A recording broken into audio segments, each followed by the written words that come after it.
Good afternoon, everybody, and welcome to the Elite Funds Maximiser August update, whereby we take a quick look at what's happened in the Elite Funds Maximiser for the first half of the month.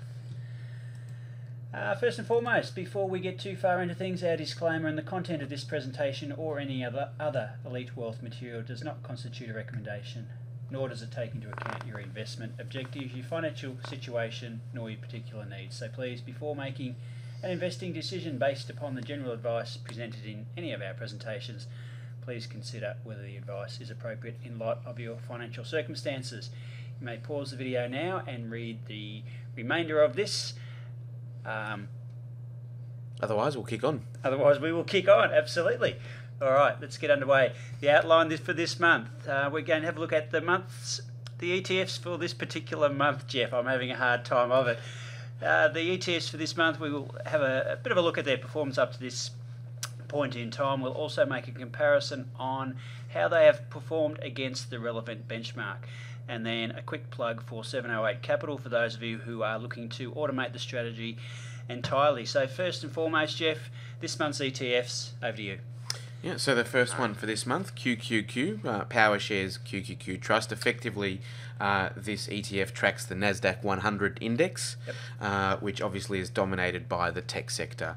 Not necessarily as tech heavy as a lot of people think. There's some retailers in there and other industries as well, pharmaceuticals, but it is mostly tech. We bought this on the 3rd of the 8th was the first business day of the month. We got in around about on the open of an entry price of 112.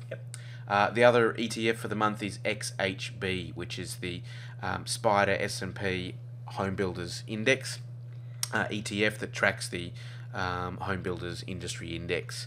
It's companies that actually build houses, building materials, retail companies, home furnishings, so obviously the whole sector related to activity in the housing market in the US. Again, we bought this on the open of the month at 37.54.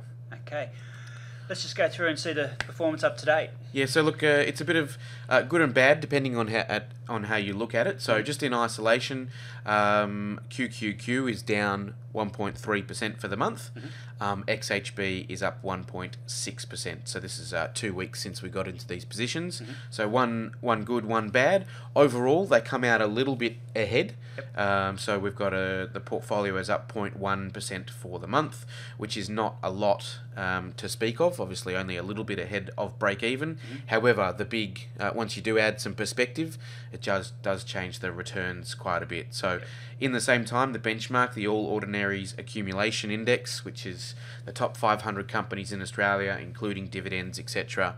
That's our standard benchmark. So whilst our strategy has returned just 0.1%, the local market in Australia has fallen more than 5% in just 2 weeks, which is a staggering fall, and certainly and that gives us outperformance of 5.3%, which is huge in a couple of weeks. And if anything, this strategy through our testing has shown its mettle and proved its worth, more so in poor market conditions than strong market conditions.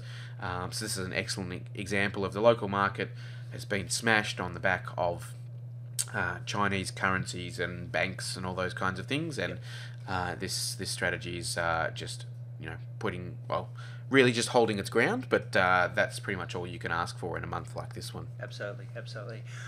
All right, and next slide there, just 708 Capital. So for those of you who are wanting to have this entirely automated, it's very cost effective. You can organise that through 708 Capital there, and our contact person there is Nick Worrell.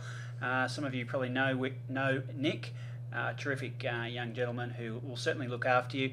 And the cost there, Jeff, 15 cents per share for when you're trading the ETF. So it's a very low cost, very cost-effective method for having somebody automate it basically, so you don't have to worry about it. You don't have to worry about forgetting the signals, etc., or getting in late or anything like that. So if you'd like to contact Nick, his phone number 02 9112 2552, or you can contact him at nworrell@708capital.com.au. Now, obviously, that's if you want some help placing the trades and someone to do it for you. You can, of course, place the trades yourself.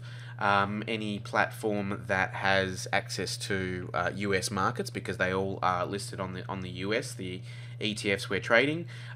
Just have a quick look, obviously, or put in some effort. The different platforms, some of them have all of the ETFs, some don't have all, some charge different things. So if you want some advice, certainly speak to Nick and he can point you in the right direction. Certainly, probably the best platform we've seen is Interactive Brokers for trading this. So speak to Nick or investigate, obviously, the platform you've got at the moment. Fantastic. All right, that's it from us, Jeff. We do plan on doing these once in the middle of each month, so you'll have you'll have a video recording at the end of each month, so that will tell you about the forthcoming ETFs, and then mid-month we'll produce, as we are now, an up-to-date. I guess, what would you call it, Jeff? Just a quick update. Where we're up to at this point in time, The end of the month is the main video of what happened last month and what to buy for the next month. This one is a quick update halfway through the month, just to let you know what's going on. So these will come out, a couple of weeks into the month, each month. Very good. All right, that's it, folks. We'll catch up with you at the end of the month for next month's summary. Thank you. Bye for now.